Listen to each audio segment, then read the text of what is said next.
So how does Canelo beat Crawford? Do you think that's a stoppage? He could beat him, he could stop him. It could happen anyhow, from both of the sides. Crawford, how good is Crawford? Crawford is amazing, not just good, he's amazing. Canelo's really good, really good. But I think Crawford is special. I know he hasn't fought the resume everyone wants, but you have that or you don't have that ingredient. Dmitry Bivol has shared his thoughts on the upcoming mega fight between Terence Crawford and Canelo Alvarez. And he's picking Crawford to win.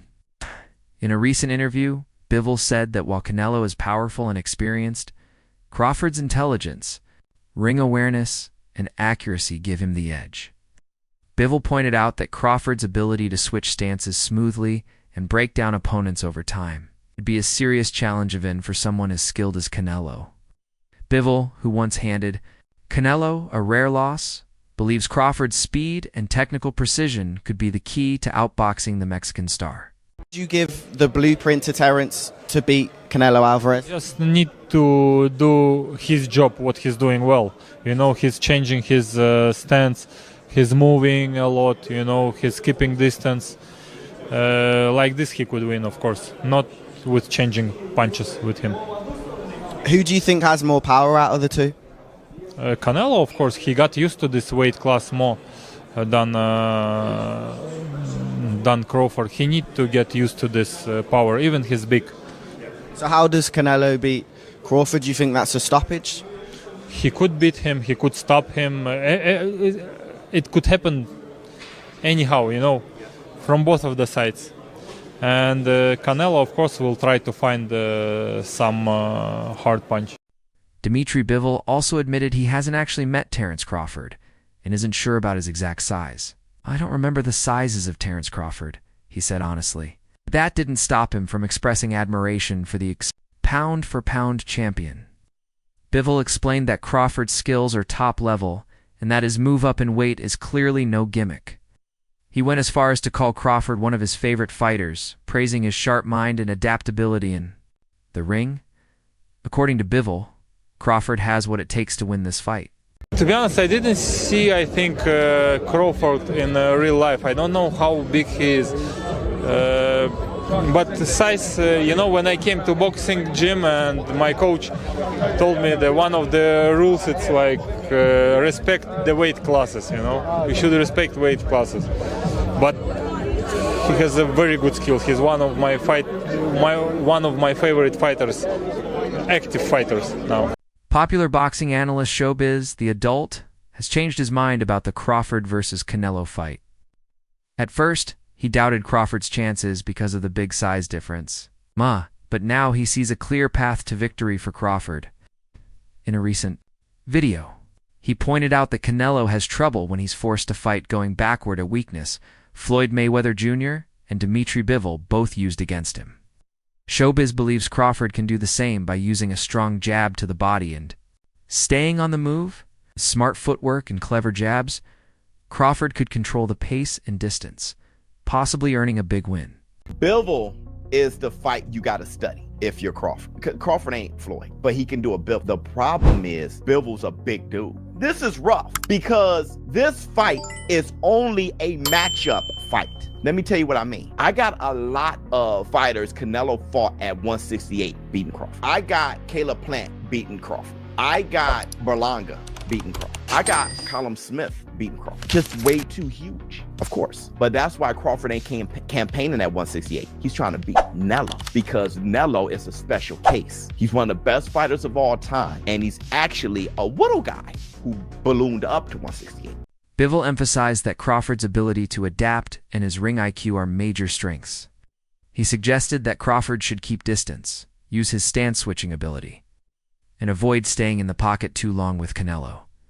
Bivol noted that Canelo often relaxes after throwing big punches, and a fighter who stays active can take advantage of that. He also said Crawford needs to adjust to the power and pressure of fighting at 168 pounds. Mental strength, Bivol added, is just as important as physical training because staying calm and confident can keep a fighter from folding under pressure. First reaction, of course, it was about size of Crawford. Is it okay for him to move up for 2 weight classes, yeah. And he has very good skill. He able to win this fight. But there is a lot of but, and even not but, there is a lot of things, small things, which we don't know how he will deal with this. He need to get used to the power and pressure of 168. Maybe he will get used to it, and how he will be feeling himself on the same day when he will fighting, how his training camp will go on, a lot of things. But he's able. He has good skills. He's awkward. He can use 2 boxing stance. It gives him benefits, of course. Former heavyweight champion Anthony Joshua also shared his thoughts on the matchup, while he acknowledged that Canelo has the size advantage.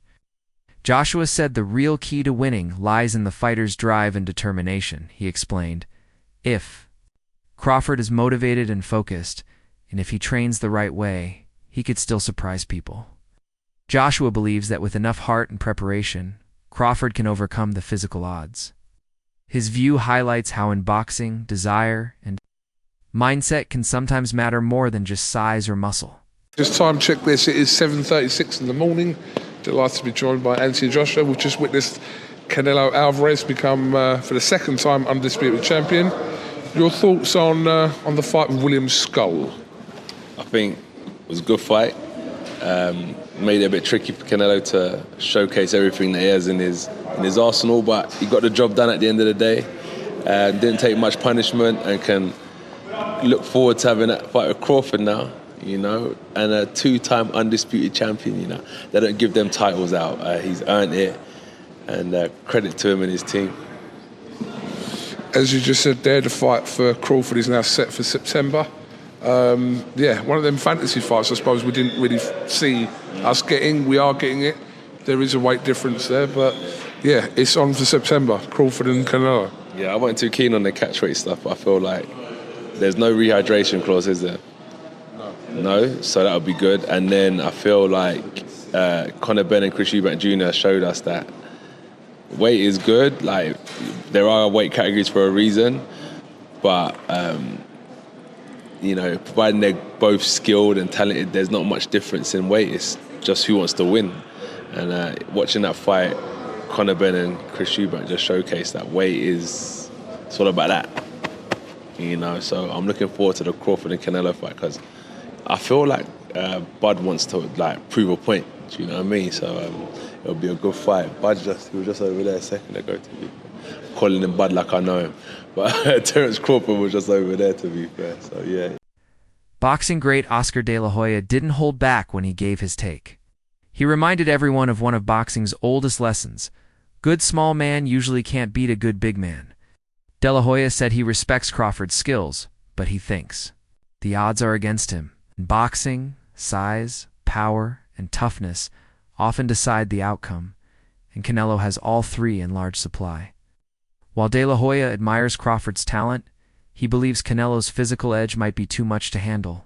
Canelo Alvarez fought Julio Cesar Chavez Jr. We promoted that fight many years ago. Didn't knock him out, couldn't hurt him. So imagine if Jake Paul can hurt or even wobble Chavez Jr. It's something that Canelo didn't do or couldn't do. So Jake Paul, Julio Cesar Chavez Jr., it's a real fight. Yeah. Look, people keep talking about Jake Paul, well, he's not a real fighter, this and that. Well, he's fighting a real fighter now in Julio Cesar Chavez Jr. It's going to be a good test for both guys. Obviously, Jake Paul, he's a masterclass promoter in what he does. He's been doing some great things. I mean, Mike Tyson, 60 million people. Fighting Julio Cesar Chavez Jr., who, when he trains, when he gets in shape, when he's focused, he will be dangerous for anybody. Look, Canelo Alvarez fought Julio Cesar Chavez Jr. We promoted that fight many years ago. Didn't knock him out, couldn't hurt him. So imagine if Jake Paul can hurt or even wobble Chavez Jr. It's something that Canelo didn't do or couldn't do. So there's a lot of stories to come out from this, a lot of great stories for Jake Paul. So I just feel honored and proud that we can team up with MVP Promotions, with Jake Paul. and we can make Zurdo Ramirez with Torticos the mandatory, that's going to be a bloodbath in itself. So we're excited. Still, several boxing analysts warn that Canelo's strength and longer reach could be too much for Crawford, especially since Crawford hasn't fought much at heavier weights. One commentator, Sanchez, noted that Crawford's speed and movement, which helped him dominate lighter divisions, might slow down once he adds weight to fight at 168 pounds. That could make it easier for Canelo to close the distance and land powerful shots. Critics argue that no matter how skilled Crawford is, the pure power and durability of Canelo might be too much to overcome, especially since Canelo is known for taking punches and delivering crushing body shots. Let me tell you what I think should be gone. The notion that Terence Bud Crawford should move up 3 weight classes, 21 pounds, to fight Canelo Alvarez. He's entirely too small. Jamel Charlo already proved that. Y'all remember that scene from Rocky? Remember that scene from Rocky 2? When Carl Weathers was Apollo Creed and his trainer was like, can I be honest? I saw you beat this man within an inch of his life. And he kept coming. He wouldn't go away. He's wrong for us, baby. He's wrong. Let it go. Apollo couldn't do it. And lost fight number 2. Trained him for fight Rocky 3. And then got killed in Rocky 4 by Drago. Because he couldn't let it go. Bud Crawford needs to let it go. Too small. Former champion Amir Khan, who fought Canelo in 2016, gave a serious warning to Crawford. Khan admitted he underestimated the size difference going into that fight and paid the price. He said Canelo felt like a beast in the ring and now fully understands why weight classes exist. It's advice to Crawford. Don't take the weight gap lightly. It's more dangerous than it looks once you're in there with Canelo. Canelo's a beast, man. Canelo's a beast. And you know, when it was offered to me, I tried to chase the Mayweather fight at that time, and it happened. And obviously, I was probably at my peak of my career there as well. So, whoever I was going to fight, I was going to give him a hard fight regardless. Because we were probably winning that fight against Canelo until he knocked me out. But, yeah, I was boxing well. But you know, one thing, sizes, now I understand why they make weight divisions in boxing. Every weight division. But then again, look, bro, you would probably take it. I was offered like 10 million quid, bro. 10 million quid, bro. Look, end of the day, this is like, it's a lot of money, you know. I thought about it. What made me, when I got the deal on the table for 10 mil, I was like, should I take it or not? But then I worked it out. Normally I have to have 3 or 4 hard training camps and fights to make that kind of money. That's still one fight. So you rather do it in that one fight, you know what I mean? Does Canelo beat Crawford? Size, bro, remember, like, Crawford then is a big boy as well. Crawford's a big guy when it comes to weight. A box fight, yeah. What do you think? I think Crawford, in my opinion, but size might matter. But then again, I think since when I fought Canelo's become a better boxer. He started boxing more better. You know what I mean? Technical more. Especially against the last fight against Mangui. He boxed really well as well. And he's looking really good. He's still, a lot of people might say, oh, he's getting old, this, that, another. But no, Canelo's still a beast. Teofimo Lopez has shared his honest thoughts on the upcoming super middleweight clash between Terence Crawford and Canelo Alvarez. While he praised Crawford's top-tier skills and ability to adjust in the ring, Lopez also highlighted the tough challenge Crawford faces due to the clear size and power difference. He noted that Crawford has never gone up against someone with Canelo's mix of ring smarts, experience, and physical strength, especially at 168 pounds. Lopez believes that although Crawford might do well early on, Canelo's ability to adjust and use his size could turn the fight into a tough night for the Nebraska star. Crawford, Canelo, who you got? Crawford, Canelo? I still say Canelo. I got Canelo too. I still say Canelo. Ring IQ, I believe that Crawford has a bit more. Yep. However, it's just the size difference. I think that where Crawford is lacking is that he should test the waters even with somebody at that weight class before facing Canelo. But hey, they say he's a dog. He's got shot in the head and drove to the hospital, so maybe that's just his mentality. Hey, let's see. Only one way to find out until that day comes. It's the only way, but I definitely think that it's a